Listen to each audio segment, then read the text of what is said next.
मशहूर शायर बशीर बद्र ने कहा है कि दुश्मनी जमकर करो, लेकिन ये गुंजाइश रहे जब कभी हम दोस्त हो जाएं तो शर्मिंदा ना हो। नमस्कार, मैं हूं विजय त्रिवेदी और आपने देखना शुरू कर दिया हमारा खास कार्यक्रम सत्य की विजय, यानी सिर्फ सच। या ना किसी का एजेंडा है और ना हो हल्ला। 100% रिसर्च के आधार पर हम सिर्फ सच दिखाते हैं। आज के कार्यक्रम में हम चर्चा करेंगे विपक्ष की एकता की, लेकिन इससे पहले चलते हैं भारतीय जनता पार्टी के दिल्ली मुख्यालय पे, जहां प्रधानमंत्री का संबोधन चल रहा है। एक भारत श्रेष्ठ भारत की भावना के साथ हो रहा भाजपा का ये विस्तार हमें सीटों के मामले में और वोट शेयर के मामले में सफलता की नई ऊंचाइयों पर ले जाएगा। लेकिन साथियों, मैं एक बात और भी कहना चाहता हूं। भाजपा को केवल उसकी प्रेजेंस और प्रभाव से नहीं समझा जा सकता है। भाजपा को जानने के लिए उसके स्वभाव को भी समझना जरूरी है। और भाजपा का स्वभाव है नूतनता, आधुनिकता। नूतनता हमारी निष्ठा है और आधुनिकता हमारी अवधारणा है। इसलिए बीजेपी केवल चुनाव लड़ने और जीतने के सीमित नहीं है। बीजेपी एक व्यवस्था है, बीजेपी एक विचार है, बीजेपी एक संगठन है, बीजेपी एक आंदोलन है।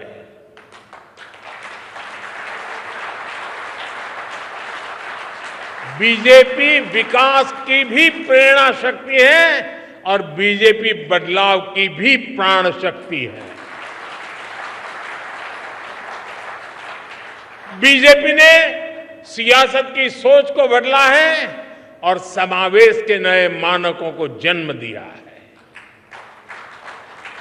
और इसका एक उदाहरण है भाजपा का सदस्यता अभियान और इसके माध्यम से पार्टी का विस्तार। एक समय था जब हम राज्यों में राज्य स्तर की कमेटी बन जाए तो हम सोच रहे थे कि चलिए उस राज्य में झंडा गाड़ दिया। फिर थोड़ा समय और बीता, कार्यकर्ताओं ने परिश्रम किया, फिर हम हिसाब लगाने लगे कि भाई कितने जिले हैं जहां कमेटी बनी है, कितने जिलों में कमेटी बाकी है, कब पूरा करेंगे। फिर हम एक कदम आगे चले, फिर हम सोचने लगे चलो जिले तो हो गए, बताओ भाई कितने तहसील में कमेटियां बनी हैं, कितने ब्लॉक लेवल पर कमेटियां बनी है। फिर शक्ति केंद्र आया, फिर बूथ पर फोकस हुआ और आज हम पन्ना प्रमुख तक पहुंच गए।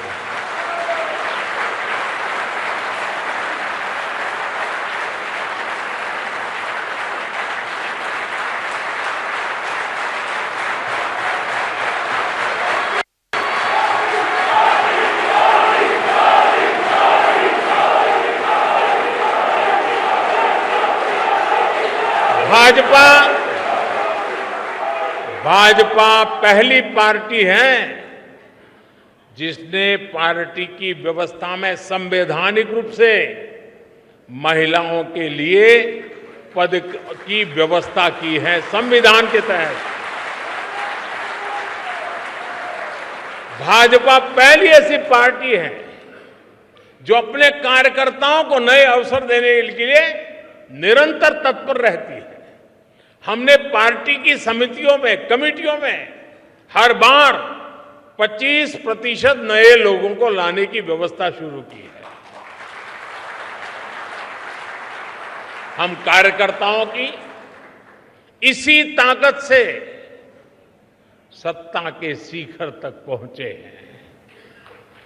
लेकिन हम भले ही सत्ता के शिखर पर पहुंचे हो, लेकिन हमारे पांव आज भी उतने ही जमीन पर हैं जितने 1980 में हुआ करते थे।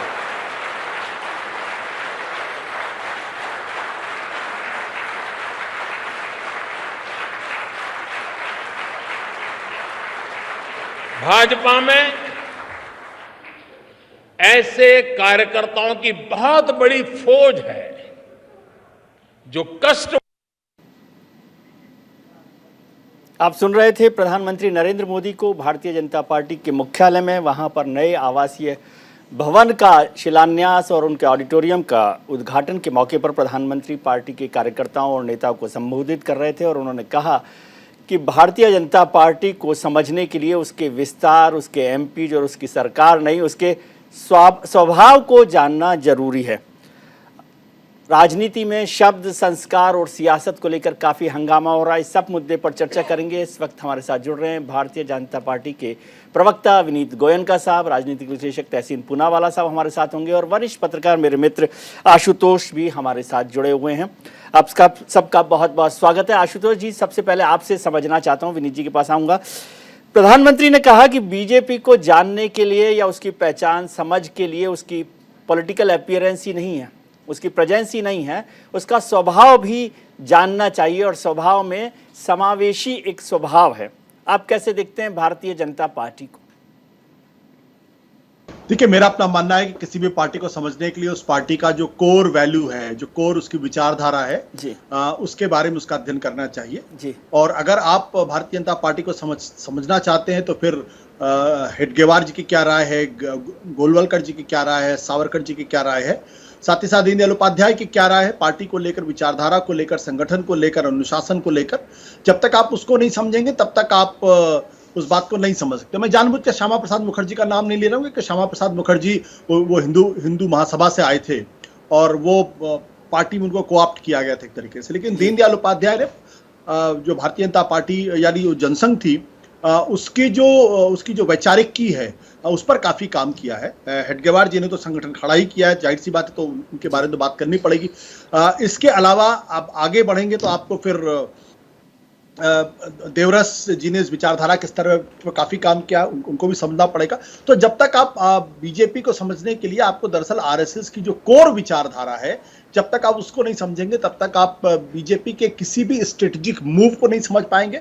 आप ये नहीं समझ पाएंगे कि बीजेपी चाहती क्या है, बीजेपी का अभीष्ट क्या है और बीजेपी किस विचारधारा को लेकर इस देश के अंदर चल रही है। जहां तक समावेशी की बात है, मैं हमेशा से मानता हूं कि भारतीय जनता पार्टी एक समावेशी पार्टी बिल्कुल नहीं है, क्योंकि अगर आप गुरु गोलवलकर जी के अगर आप सिर्फ उनके जो वैचारिकी को पढ़ लेंगे तो आपको बहुत स्पष्ट हो जाएगा कि वो सिर्फ हिंदुओं के बारे में बातचीत करते हैं और उनकी विचारधारा में जो मुस्लिम तबका है, जो क्रिश्चियन तबका है, उसके लिए कोई जगह नहीं है।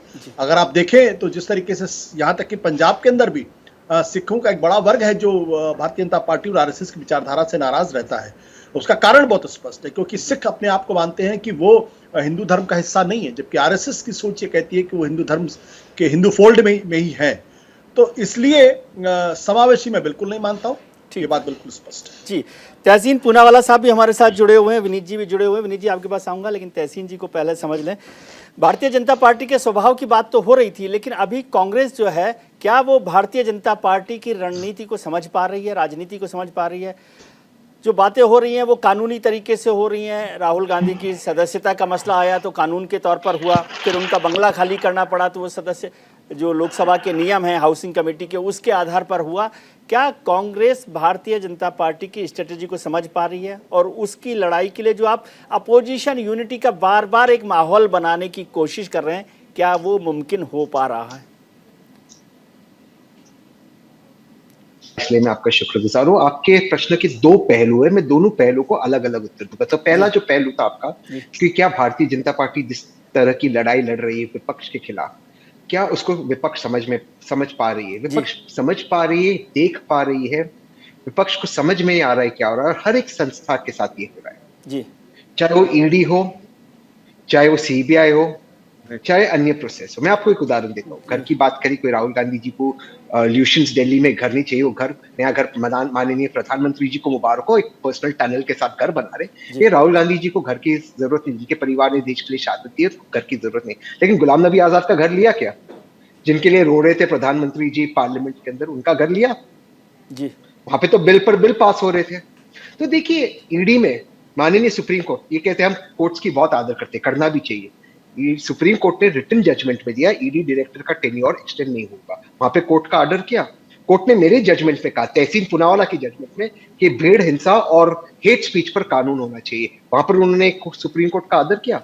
और इनका आदर बाबूभाई बोकोरिया, आशुतोष भाई जानते होंगे क्योंकि बहुत वरिष्ठ पत्रकार है आपकी तरह। आशुतोष भाई, आपको याद होगा, आप उस वक्त चैनल के एक एडिटर थे। बाबूभाई बोकोरिया कॉन्विक्ट हुए थे चोरी के लिए, विजय भाई, कॉन्विक्ट हुए थे। और कॉन्विक्ट होने के बाद वो जेल के अंदर मंत्री थे। उनका कभी उन्होंने एमएलए शिप लिया नहीं, तब मुख्यमंत्री माननीय नरेंद्र मोदी जी थे। तो देखिए, हाथी के दांत दिखाने के और खाने के अलग होते। तो ये एक पहलू। दूसरा पहलू जो आपका था कि फिर अगर विपक्ष एक होगा, किस तरह से लड़ेगा। ये लड़ाई सिर्फ विपक्ष की नहीं है, ये लड़ाई राहुल गांधी की नहीं, ये लड़ाई आशुतोष की नहीं, विजय की नहीं, तेजस्वी की। ये लड़ाई उन सिद्धांतों की है जिसके लिए हमने आजादी के लिए लड़े थे, उस संविधान के लिए जिसका विरोध अब जो आशुतोष कह रहे थे गुरु गोलवलकर ने कहा। और गुरु गोलवलकर कहते हैं संविधान के बारे में, बाबा साहेब आंबेडकर की सबसे पवित्र किताब के बारे में, हमारे देश के बारे में, कि ये इंपोर्टेड है। ये लोग ये कहते हैं। तो इस संविधान को बचाने की लड़ाई है। और अगर आज हम आवाज नहीं उठाएंगे तो कल ये संविधान नहीं बचेगा। इन्होंने पहले ही लिख लिया था कि ये संविधान इनको नहीं चाहिए। वो लड़ाई शुरू हो गई। फर्क 1975 इमरजेंसी और आज में ये है कि इंदिरा गांधी जी ने इमरजेंसी डिक्लेयर किया है, आज इन्होंने डिक्लेयर नहीं किया। फर्क सिर्फ इतना है। फर्क सिर्फ इतना है। विनीत गोयनका साहब, तहसीन पूनावाला साहब कह रहे हैं कि हाथी के दांत खाने के और दिखाने के और। कुछ उदाहरण उन्होंने बताए, कुछ उदाहरण और हैं जिनकी चर्चा हो सकती है, लेकिन उन्होंने जो कह दिया, कमेंट किया, हाथी के दांत खाने के और दिखाने के और आशुतोष जी ने कहा कि समावेशी नहीं है पार्टी। आपको राम राम जी। मेरे को पैनलिस्ट को भी राम राम और सभी दर्शकों को राम राम जी। भारतीय जनता पार्टी का अगर स्वभाव जानना होगा तो आशुतोष जी की बात को साइड में रखना होगा और सच में पढ़ना होगा कि क्या लिखा हुआ है जी। इनकी पत्रकारिता अच्छी नहीं, लेकिन शायद उन्होंने भारतीय जनता पार्टी और जनसंघ को समझा नहीं ठीक से जी।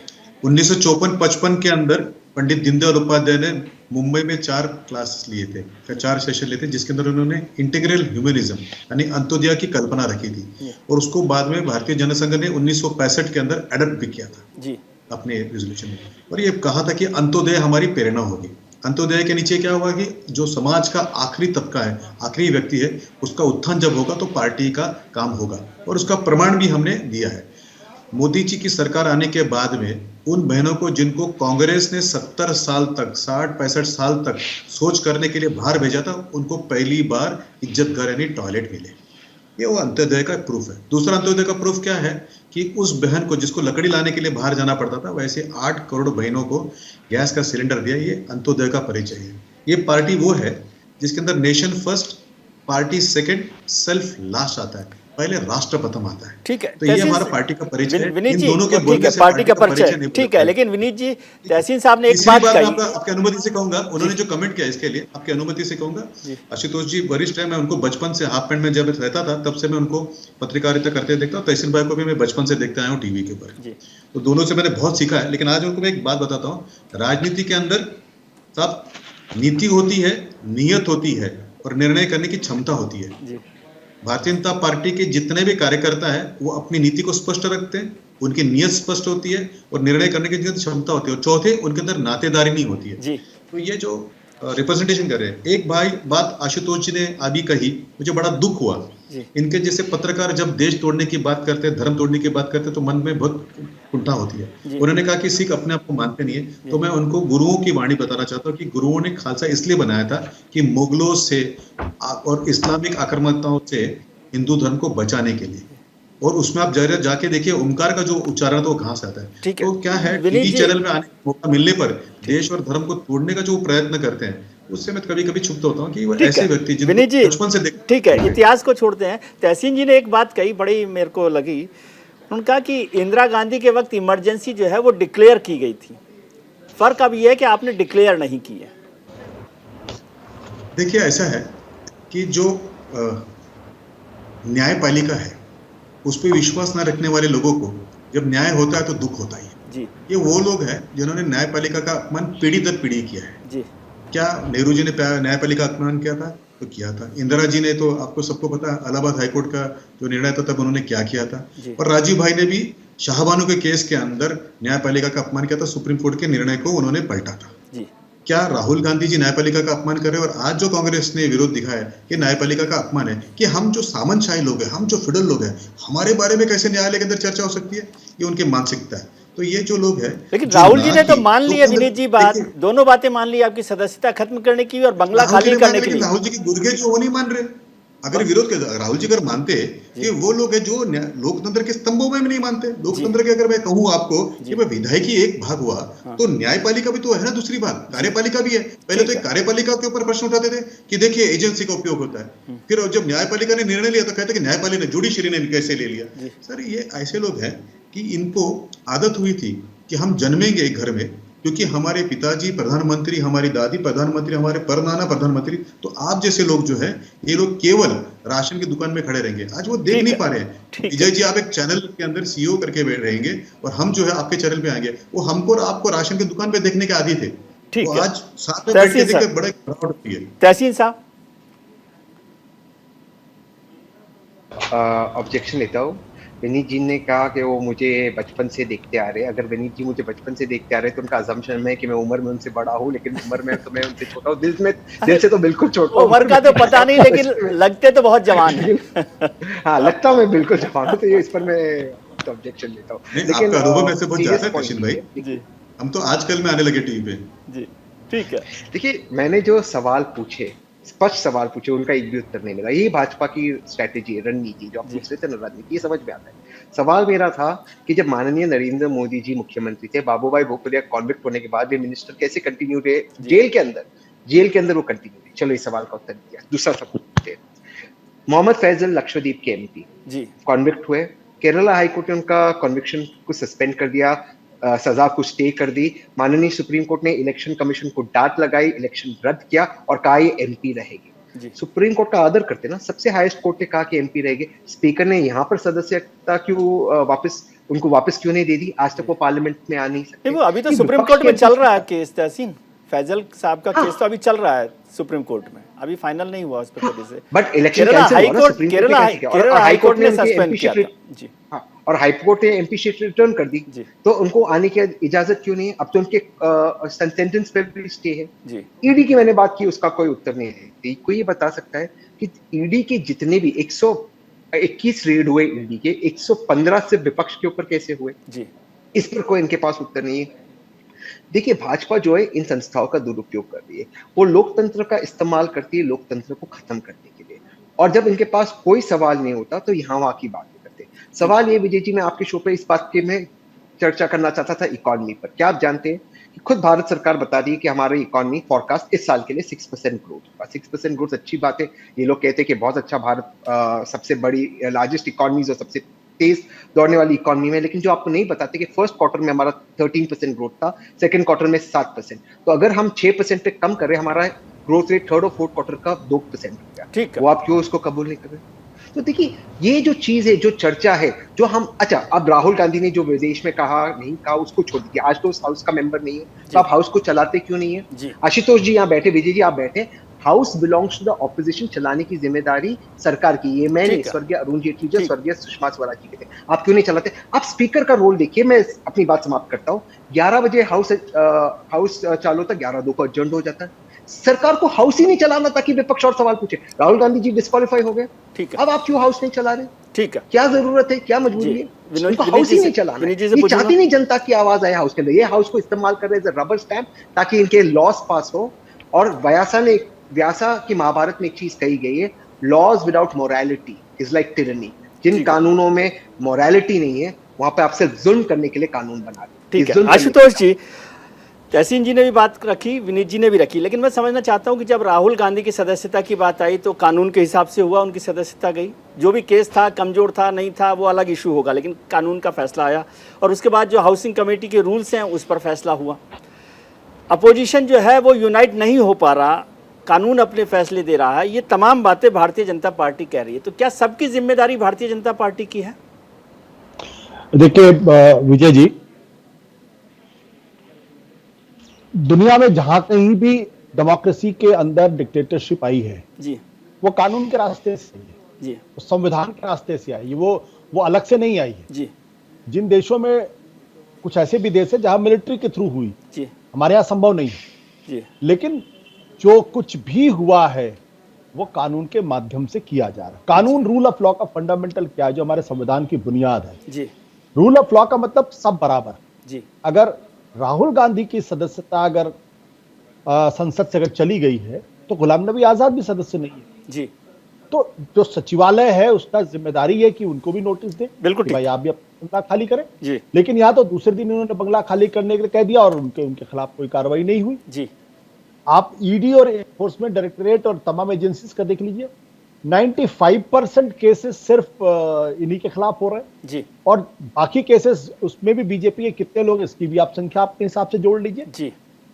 अभी तक जहां कहीं भी अखिल भारतीय विद्यार्थी परिषद के लोगों का नाम आया उनके खिलाफ कोई कार्रवाई नहीं होती। अब जवाहरलाल नेहरू विश्वविद्यालय का उदाहरण आपके सामने है। जी। तो अगर रूल ऑफ लॉ इस देश में दो तरीके के होंगे, एक वो रूल ऑफ लॉ जो बीजेपी और उनसे संबंधित लोगों के लिए है, दूसरा वो जो दूसरे लोगों के लिए, जो विरोधी लोग हैं या आलोचक लोग हैं। तो अगर आप रूल ऑफ लॉ अगर नहीं चलाएंगे, अगर नहीं चलेगा, तो ये आज नहीं कुछ दिनों के बाद ये लोकतंत्र ही बैठ जाएगा और इसके सबसे बड़ा नुकसान भाजपा को ही होगा। इसका नुकसान कांग्रेस को तो हो रहा है, विपक्षी पार्टियों को हो रहा है, आप जैसे पत्रकारों को हो रहा है, वो तो हो रहा है जी। लेकिन इसका आने वाले समय में जी। जो है इसका नुकसान बिल्कुल भारतीय जनता पार्टी को होगा। उनको इसका खमियाजा भुगतना पड़ेगा। ठीक है। इसलिए हम सब लोगों की जिम्मेदारी है कि रूल ऑफ लॉ पे किसी तरीके का हम कंप्रोमाइज ना करें। अगर कंप्रोमाइज करेंगे तो देश नहीं चल सकता है। आज विनीत जी नहीं मानेंगे, मैं जानता हूं, क्योंकि भारतीय जनता पार्टी के प्रवक्ता है, तो जाहिर सी बात उनकी मजबूरी भी है और उस अनुशासन से बंधे हुए भी है। जी। आप व्यक्तिगत तौर पर उनसे बातचीत करेंगे तो सारी बातें खुलकर बात कर लेंगे। लेकिन चूंकि वो आप दोनों की मित्रता है, वो मुझे जानकारी नहीं कि क्या बात करते हैं आप दोनों। बात नहीं करें, क्योंकि मैं भारतीय जनता पार्टी के तमाम ऐसे प्रवक्ताओं को जानता हूं, जब वो अकेले में मिलते हैं तो कुछ और बातें करते, जब कैमरे पर आते हैं तो कुछ और बातें करते। जब ये मजबूरी भी होती है, जब आप किसी राजनीतिक दल के अंदर होते हैं, मैं उसके उनको दोष नहीं ठहराता। ये उनका धर्म है और दलीय धर्म है कि उसको निभाना है तो निभाते हैं, मुझे इसमें कोई दिक्कत नहीं है। संस्कार सोनिया गांधी के हैं और जब तक ये दो हैं तब तक कांग्रेस का वो नेता जो प्रमोशन चाहेगा मुझ पर इस प्रकार की टिप्पणियां करता रहे। ये शब्द नरेंद्र मोदी जी के हैं और ये संस्कार आरएसएस के हैं। जो ट्रेनिंग स्मृति जी की झूठ बोलने के लिए हुई है उसका पर्दाफाश करना जरूरी है। ब्रेक के बाद एक बार आपका फिर स्वागत है। प्रधानमंत्री नरेंद्र मोदी इस वक्त भारतीय जनता पार्टी के कार्यालय में संबोधन कर रहे हैं। एक बार चलते हैं वहां पर, फिर चर्चा को आगे चला। मुझे पूरा विश्वास है आप सब इसी तपस्या के साथ देश के सपनों को साकार करते रहेंगे। जो सपना हमने पहले देखा था उसे हम आज पूरा होता देख रहे हैं। जो सपना हम आज देख रहे हैं वो भविष्य में पूरा होकर रहेगा। इसी विश्वास के साथ आज के इस मंगल अवसर पर और नवरात्रि के पावन त्योहारों के बीच मैं आप सबको, देशवासियों को अनेक अनेक शुभकामनाएं देता हूं। बहुत बहुत धन्यवाद।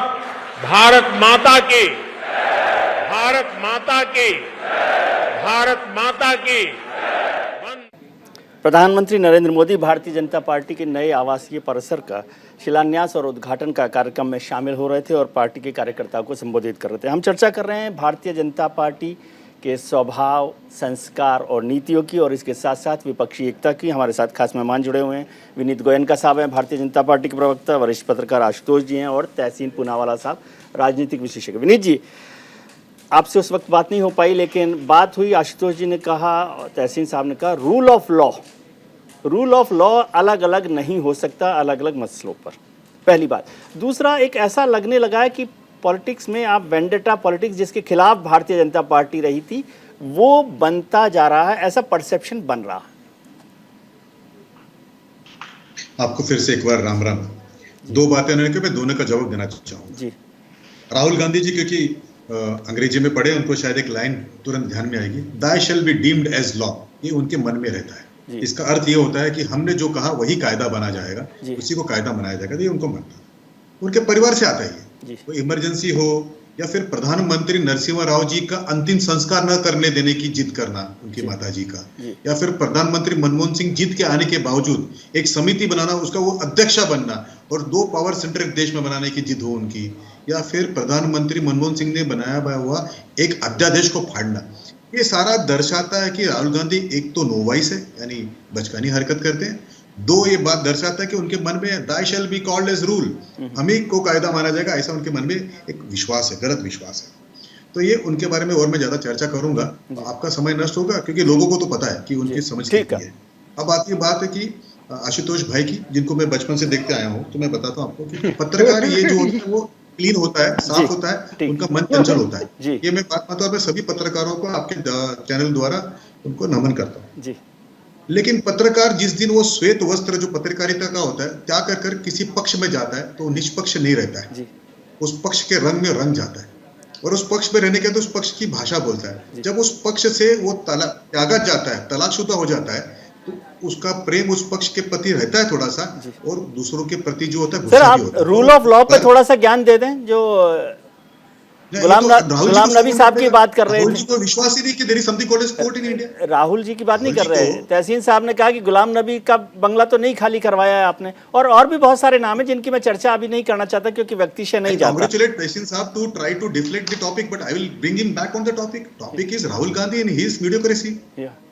नहीं, topic is rule of law. Singh ji ने बहुत अच्छा अटेम्प्ट किया, लेकिन उनके दुर्भाग्य ये है कि आज मैं उनके सामने हूँ, मैं तो डिफ्लेक्ट नहीं होऊंगा, मैं तो उनको बचपन से देखते आ रहा हूँ। तो ये क्या है, पत्रकारिता में मैं आशुतोष भाई को सम्मान करता था, लेकिन जैसे उन्होंने आम आदमी पार्टी का दामन थामा, उनका वो निष्पक्षता निकल गई। अब जब उनका त्याग हुआ वहां से, तलाकशुदा हुए, जो शब्दों का ढूंढने की कोशिश कर, मैं उनकी इतना बड़ा पत्रकार नहीं हूँ, लेकिन वो उनका मोह ये हुआ, तो भी उनके अंदर रंग तो रहेगा हमारे विरोध का, और मैं उस विरोध का सम्मान करूंगा। विनीत जी, मैं माफी चाहता हूं कि मैं ना निजी टिप्पणी बिल्कुल नहीं चलाता अपने कार्यक्रम में, पसंद भी नहीं करता। ठीक है, आप इशू पर बात करें, यदि आशुतोष जी की किसी भी बात का जवाब आपके पास हो तो वो करें, मैं इसके लिए आग्रह करूंगा आपसे। नहीं, आप इशू पर बात करें, इशू पर आप यदि उनको कुछ कहना चाहते हैं तो वो बात करें, मैं पर्सनल कमेंट्स को अलाउ नहीं करता, सॉरी टू से। ठीक है, अगर मेरे किसी बात से आपको दुख हुआ है, बिल्कुल दुख हुआ, इसीलिए मैंने आपको रोका। उसके बारे में जी हाँ, मैं मेरी दिलगिरी व्यक्त करता हूँ जी। अब आप रूल ऑफ लॉ पे कुछ बोलना चाहते हैं, फिर मैं जाऊंगा। There is a rule of law, of course. नहीं तो सबके लिए बराबर नहीं है ना, रूल ऑफ लॉ का मतलब होता है सबके लिए बराबर होना। उन्होंने एक समुदाय को गाली दी, जिस समुदाय को गाली दी तो उसके ऊपर न्यायपालिका ने एक निर्णय दिया, उन्होंने निर्णय को मानना चाहिए, और निर्णय मानने के बाद में उनका अगर समझो सदस्यता चली गई है तो उसमें उनको दुख क्यों होना चाहिए। जी ठीक है, आशुतोष जी आप जोड़ना चाहते हैं? तहसीन आता हूं आपके पास। जी जी जी जी जी, आप अनम्यूट कर लें अपने को आशुतोष। मैं तो भारतीय जनता पार्टी का जो पालनपुर में सम्मेलन हुआ था उसमें एक शब्द था राम जन्मभूमि के मसले पर। जी, राम जन्मभूमि का मसला जो है वो अदालतें तय नहीं कर सकती क्योंकि वो आस्था का विषय है। जी, तब क्या जुडिशरी को लेकर कोई सम्मान और असम्मान की बात हुई थी? नहीं, सम्मान की बात हुई थी। जी, या अटल या लालकृष्ण आडवाणी ने जब नरेंद्र मोदी जी के बारे में जब उनको प्रधानमंत्री पद का उम्मीदवार घोषित किया गया था तो लालकृष्ण आडवाणी जी ने एक बहुत अच्छी चिट्ठी लिखी। उस चिट्ठी में कहा था कि भारतीय जनता पार्टी श्यामा प्रसाद मुखर्जी, दीनदयाल उपाध्याय, अटल बिहारी वाजपेयी के जो सिद्धांत उनसे भटक गई है, और एक व्यक्ति की महत्वाकांक्षा की पूर्ति के लिए, अब ये शब्द मेरे तो है नहीं जी, ये तो इतिहास के दस्तावेज है जी। तो अगर भारतीय जनता पार्टी के लोग ये कहते हैं कि सबसे पहले राष्ट्र, उसके बाद पार्टी और फिर स्व, तो ये तो लालकृष्ण आडवाणी सवाल पूछना चाहिए था कि पूरी की पूरी पार्टी और किस नेता के बारे में ऐसी बातें कह रहे थे। और लालकृष्ण आडवाणी भारतीय जनता पार्टी कोई कमजोर नेता नहीं थे जी। वो पार्टी वो व्यक्ति थे जिन्होंने अटल बिहारी वाजपेयी के साथ मिलकर लंबा संघर्ष किया जी। ये बात अलग है कि उनके संघर्ष का जो प्रतिफलन था कुछ लोगों ने उसको हाईजैक कर लिया जी, और उनको मार्गदर्शक मंडल में डाल दिया जी। मैं पहली बार देख रहा हूं कि जो हमारी भारतीय परंपरा है उसमें गुरु के साथ इस तरीके से व्यवहार हो रहा। अन्यथा गुरु शिष्य का रिश्ता बड़ा पाक रिश्ता है हमारे यहाँ, बहुत पवित्र रिश्ता है। लेकिन खैर एक अलग बात। लेकिन आशुतोष जी बहुत सारी पार्टी में बिना मार्गदर्शक मंडल बनाए हुए भी मार्गदर्शक मंडल में डाले रखते हैं। बात आपकी बिल्कुल सही है जी। लेकिन आप जो लोग मनमोहन वैद्य जी से आप पूछ लीजिए कि गुजरात में जब वो प्रांत के वो थे संचालक थे, तब उनके और उस वक्त जो मुख्यमंत्री थे उनके बीच का रिश्ता क्या था जी। और संगठन के लोग क्यों नाराज हुआ करते थे, चाहे मजदूर संगठन के लोग हों, चाहे आरएसएस के लोग हों, चाहे वो किसान संगठन के लोग, तो वो क्यों नाराज थे जी। क्योंकि उन सबको ये लगता था कि एक व्यक्ति की महत्वाकांक्षा की पूर्ति के लिए पूरी पार्टी और पूरा संघ परिवार नतमस्तक है जी। आज संघ परिवार पूरी तरीके से नतमस्तक, इसमें कोई दो राय नहीं है। ठीक। संघ परिवार, संघ प्रमुख कुछ और बातें कहते हैं, उस पर कोई अमल ही नहीं होता है। जी ठीक है। तहसीन साहब, भारतीय जनता पार्टी की आलोचना करना और उसे गाली देना तो खैर एक फैशन में भी है और अधिकार भी है सबका, लेकिन मैं आता हूं विनीत जी आपके पास, लेकिन ये समझना चाहता हूं कि विपक्षी एकता को लेकर आप भारतीय जनता पार्टी को जिम्मेदार माने या ये आपको समझ नहीं आ रहा कि क्या परेशानी क्या है। आपने जो माफ़ी मांगनी थी, माफ़ीनामा जो था जिस पर कहा गया कि नहीं माफ़ी नहीं मांगेंगे डिफेमेशन केस में, वो ठीक है, आपकी इच्छा है, लेकिन सावरकर पर माफ़ी मांगने की बात करना और फिर अब शिवसेना के साथ बातचीत करके कि भाई अब हम नहीं करेंगे, माफ़ी मांग लेते हैं, आज से सावरकर की बात नहीं करेंगे, या किसी दिन टीएमसी को नाराज़ कर लेना, या फिर किसी दिन जो अखिलेश यादव हैं समाजवादी पार्टी के उनको नाराज़ कर लेना, तो ये सब की जिम्मेदारी भी भारतीय जनता पार्टी की है। नहीं, देखिए, हम दो मुद्दों में उलझ रहे हैं Vijay ji, with due respect. जी। जब एक गठबंधन बनता है, इस वक्त एक ऑपोजिशन के गठबंधन बनने की का प्रयास हो रहा है जी। उसमें कुछ आइडियोलॉजिकल डिफरेंसेस जरूर आएगी, जैसे एनडीए का गठबंधन है, उसमें भी आइडियोलॉजिकल डिफरेंसेस अकाली दल से उन्होंने तोड़ दिया। जब जम्मू एंड कश्मीर में उन्होंने अलायंस बनाया, उसमें उन्होंने एक कॉमन मिनिमम प्रोग्राम बनाया, 370 वगैरह, मोदी जी ने हटा दिया, कश्मीर के झंडे के सामने सलाम लिया, बाद में क्या हुआ मैं उसे छोड़ता हूँ। तो एक जब आप एक अलायंस बनाते हो उसमें डिफरेंसेस ऑफ ओपिनियन आएगी, उसको आयन आउट करना चाहिए। ये एक लोकतांत्रिक प्रक्रिया है, ये पहली बात है, तो उसमें हमें ज्यादा नहीं देखना चाहिए। जिस मूल पर, जिस सिद्धांत पर विपक्ष आज एक हो रहा है वो है कि इंस्टीट्यूशंस का जो मिसयूज हो रहा है, रूल ऑफ लॉ जिसके बारे में आशुतोष जी लगातार चर्चा कर रहे हैं, जिस पर एक शब्द विनीत जी ने नहीं बोला, उसके ऊपर क्या रूल ऑफ लॉ इस मुल्क में कायम रहेगा या नहीं रहेगा, और क्या rule of law with exception इस्तेमाल होगा। विनीत जी ने ये सवाल का उत्तर नहीं दिया कि जब मोहम्मद फैजल की सदस्यता को वापस रीइंस्टेट क्यों नहीं किया स्पीकर ने, उस पर उन्होंने जवाब नहीं दिया। वहां पर रूल ऑफ लॉ अप्लाई नहीं होता। लेकिन तहसील साहब, ईडी और सीबीआई आपके यहाँ पर रेड मार सकती हैं, आपको अरेस्ट कर सकती हैं, जेल में 10 महीने रहेगा कोई मंत्री, वो ईडी की वजह से तो नहीं रहेगा ना, वो तो कोर्ट के ऑर्डर पर है। और कोर्ट पर ही मैं आ रहा हूँ, और मैं कोर्ट के सामने बिल्कुल अपना सर झुकाता हूँ, सूरत के कोर्ट के सामने बिल्कुल सर झुकाते हुए मैं कुछ टिप्पणी करना चाहता हूँ। मेरी बात को 1 मिनट के लिए धैर्य से सुनिए।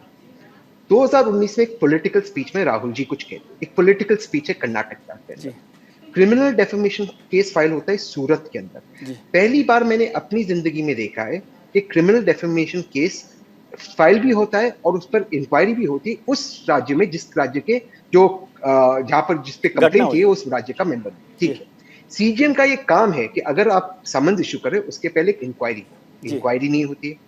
तीसरी चीज, पहली बार मैंने देखा है जो कंप्लेनेंट है वो दूसरी बार राहुल गांधी को समन करना चाहता है, जब इसके पहले जो जज थे वो रिजेक्ट करते, कहते आप आर्ग्यूमेंट्स कीजिए, तो खुद ही हाई कोर्ट जाते, अपने ही केस पे स्टे लगाते, महज 2 दिन बाद के वो समन करना चाहते और उसी बात खुद ही वापस हाई कोर्ट जाते, अपना स्टे निकालते। ये सारा अलाउ हो रहा है, तो कहीं ना कहीं कुछ डिस्क्रिपेंसीज है इस केस के अंदर, जो मुझे लगता है ऊंची अदालतों में इसमें इंसाफ में लिखा है, ये बहुत साफ डिस्क्रिपेंसीज दिख रही है, तो वो लीगली लड़ाई लड़ी जाएगी।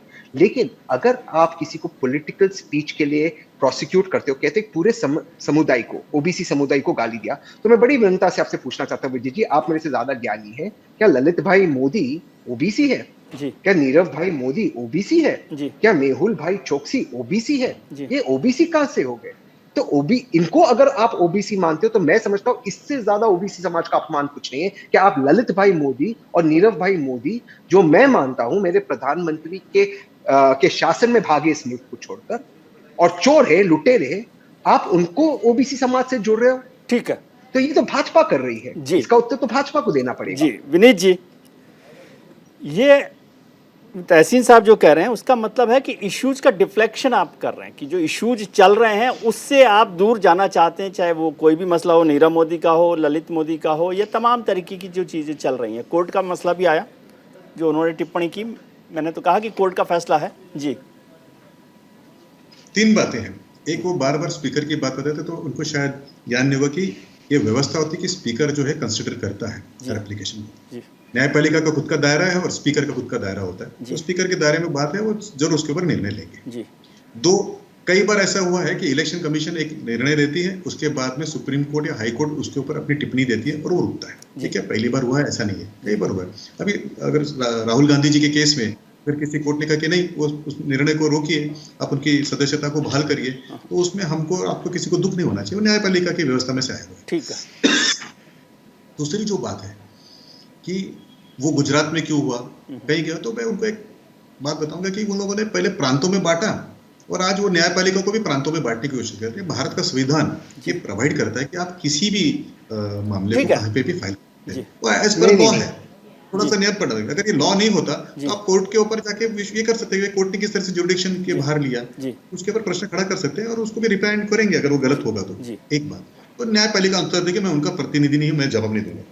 लेकिन आपको एक बात बताऊं मैं कि नीति न होते हुए, नीतिगत विषयों के ऊपर चर्चा न करते हुए बार बार किसी पक्ष को और किसी व्यक्ति के ऊपर ऐसी टिप्पणी करना जो सच नहीं है, यानी फिर वो आशुतोष जी हो या तेसिन भाई हो कि there is no rule of law, कि आप 4 बार बोलेंगे 5 बार बोलेंगे तो ये क्या गेबॉल का प्रिंसिपल है कि गेबॉल कहता था कि अब you tell a lie 100 times people will believe it. वो कहने ही चाहिए कि रूल ऑफ लॉ नहीं होता। तो एक मुझे बताइए कि जबकि सुब्रमण्यम स्वामी जी ने केस फाइल किया हुआ है, कौन सी केस फाइल किया हुआ है?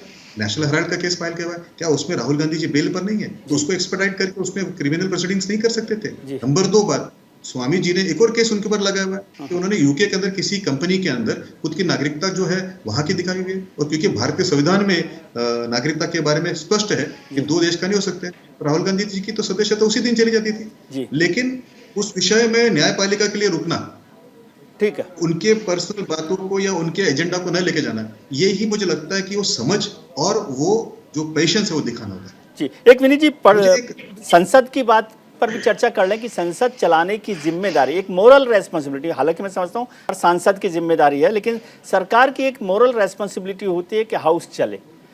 अब तहसीन साहब ने कहा कि पहले राहुल गांधी जी की वजह से नहीं चलने दे रहे थे, अब तो राहुल जी भी नहीं है फिर भी नहीं चल रहा हाउस, और मैं देखता हूँ कि 11 बजे हाउस जो है एडजॉर्न हो जाता है। पहले होता था कि हंगामा भी हो रहा है तो 10-20 मिनट चलता था कि बात सुनाई जाती थी, समझी जाती थी, लेकिन अब तो आते ही हाउस एडजॉर्न हो जाता है। तो ये लगता है कि सरकार चाहती नहीं है हाउस चलना। विजय जी, आजकल तो हाउस की प्रोसीडिंग लाइव दिखती है जी, इसीलिए तो सबको जानकारी मिल रही है जी। हाँ, आपने सभी ने देखा कि किस तरह से हाउस के अंदर क्या व्यवहार हुआ था। आज तक आपने अपने जीवन में ऐसा व्यवहार देखा है क्या? और जब ऐसा व्यवहार होता है तो क्या होता है? हाउस को एडजॉर्न नहीं करेंगे जी। और मेरी आपके चैनल के द्वारा प्रार्थना है इनके मेंबर कि थोड़ा पढ़ाई करें, हाउस में आके चर्चा करें। जो व्यक्ति को न्यायपालिका ने बाहर किया है उसको लेकर काले कपड़े पहनकर अगर आप विरोध करेंगे तो ये दिखेगा कि आप न्यायपालिका का विरोध कर रहे हैं। हम उनको तो सर, काले कपड़े पहनना कौन सा अपराध है? काले कपड़े पहनना कौन सा अपराध है? ये तहसील साहब अभी फिर काले कपड़े पहनकर आके हमारे शो में बैठे हुए हैं। ये तो स्मार्ट दिखने के लिए पहन रहे हैं। फिर तो मेरे को अंदर घुसने ही नहीं देंगे मेरे रंग से। कपड़े को छोड़ो, मेरा तो रंग नहीं जाने देंगे आप पार्लियामेंट में। लेकिन जब आप काला पड़ा पहन के विरोध करते हैं विजय जी, तो आप क्या कर रहे हैं? आप न्यायपालिका का तो विरोध कर रहे हैं। मुझे एक लगता है कि आपके द्वारा मैं संसद के उन सदस्यों को कहना चाहूंगा कि आइए डिस्कशन करिए ना बिल के ऊपर। एक नासमझ बच्चा जो विषय को इतना गंदा करते हैं और विवाह करते हैं। और मैं तेसिन जी की एक बात पे कहता हूँ, तेसिन जी ने बार बार कहा कि क्या ये ओबीसी समाज है या वो कोई ओबीसी समाज है। इसका मतलब ऐसा तो नहीं होता है कि मोदी समाज का वो ये कर देंगे। मोदी समाज है, एक समाज है, नॉर्थ ईस्ट के अंदर भी है, बिहार में भी है, जो ओबीसी से आता है। क्या उनके मन को दुख नहीं होगा जी? ना, आपने मुझे अभी कहा 2 मिनट पहले कि आपके कथनी से विनीत जी मुझे दुख हुआ। मैंने आपके चैनल पे तुरंत कही नहीं कि मैं दिलगीर हूँ। अगर मेरे कोई वाणी के कारण अगर आपको दुख हुआ है या आशुतोष जी को दुख हुआ तो मैंने तुरंत आपके शो में कहा कि भाई मुझे उसका खेद है, जबकि मेरा इंटेंशन वो नहीं था, ना मेरे शब्द वैसे थे। हो सकता है कि आपकी समझ बात है विनीत जी, अच्छी बात है जी। क्या राहुल गांधी जी तुरंत जाके कोर्ट में नहीं कर सकते थे मैं दिलगीर हूँ? बिल्कुल, this is a slip of tongue. ठीक है, तो स्लिप ऑफ टंग अगर होता है या कि किसी के समझ में भी फर्क आ जाता है, स्लिप ऑफ टंग नहीं है लेकिन हमारे समझ में फर्क था तो अपनी सुधार कर सकते थे। ठीक है, ये एरोगेंस जो फुडिल का होता है, ये जो सामंतशाही का जो उनके अंदर जो ये गर्व है कि they shall be called as law, हम ही तय करें, यानी ये बताएंगे कि किसको बंगला देना चाहिए किसको नहीं देना चाहिए। मैं आपको एक घटना बताता हूँ, शायद तहसीन भाई को पता होगा। एक अबला नारी नेहरू जी के पास आई, उन्होंने कहा हमारे पास दिल्ली में रहने के लिए घर नहीं, तेरा दे दीजिए। और नेहरू जी बड़े दिल खोल के उन्होंने लुटियांस में एक बड़ा बंगला उनको दे दिया कि रहिए यहाँ पे रहिए। आपको जानकारी का चाहिए होगी कि अबला नारी कौन थी, जरा गूगल सर्च करिए, पता चलेगा कि किसी रियासत की बेगम थी। ठीक, ऐसे तो बंदर बाट उन्होंने किया। ठीक है आशुतोष जी, रूल ऑफ लॉ को बहुत अपने तरीके से विनीत जी ने डिफाइन किया और कहा कि भाई जो जो काम हो रहा है वो कानून के तहत हो रहा है।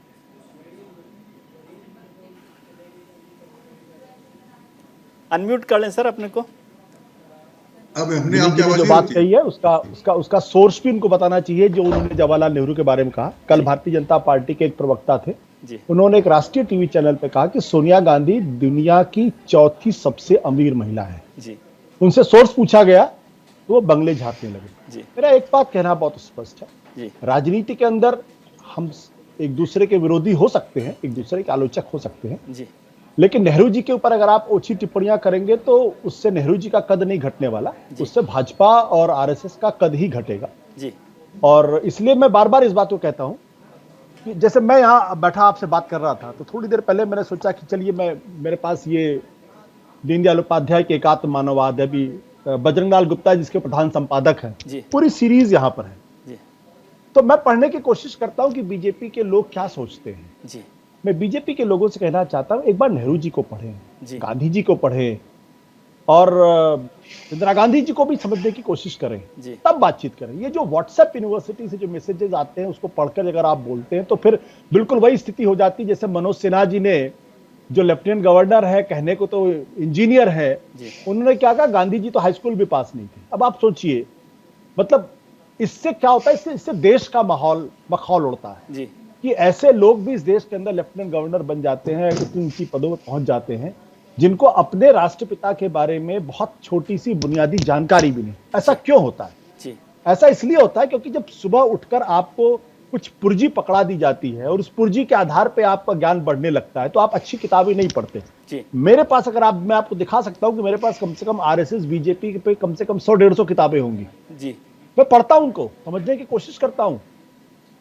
अगर आप नेहरू पर अटैक कर रहे हैं तो कुछ नहीं, रामधारी सिंह दिनकर ने संस्कृति के 4 अध्याय का जो प्रस्तावना नेहरू जी ने लिखी वही पढ़ने समझ में आ जाएगा कि नेहरू जी कितने शख्सियत वाले आदमी थे। तो मैं ये कहना चाहता हूं हम सब लोगों को मनोज सिन्हा जैसी बातें नहीं कहनी चाहिए गांधी जी के बारे, क्योंकि उससे गांधी जी का अपमान नहीं होता जी।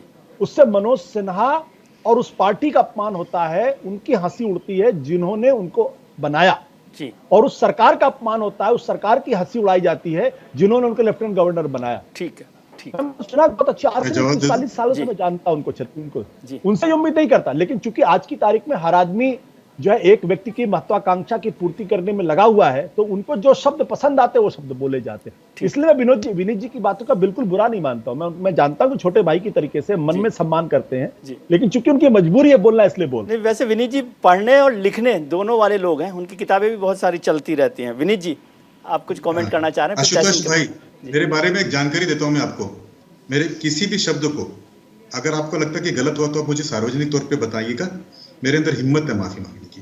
अगर आपके बात को मैंने गलत किया तो आपके अंदर हिम्मत है माफी मांगने की। देखिए आपके सामने मैंने जो शब्द किए उसे जब ठेस पहुंची विजय जी को तो मैंने तुरंत करबद्ध करके माफी मांगी। आपकी हिम्मत है क्या? तो साहब जिस बीबीसी के अंदर विश्वास करते हैं उसमें रेहान फजल नाम के व्यक्ति है, उनका एक वीडियो है विवेचना, जवाहरलाल नेहरू के जीवन के दिलचस्प किस्से। अगर आपके पास नहीं हो तो आपका नंबर नहीं है, मैं विजय जी को भेजूंगा, विजय जी आपको दिखा देंगे।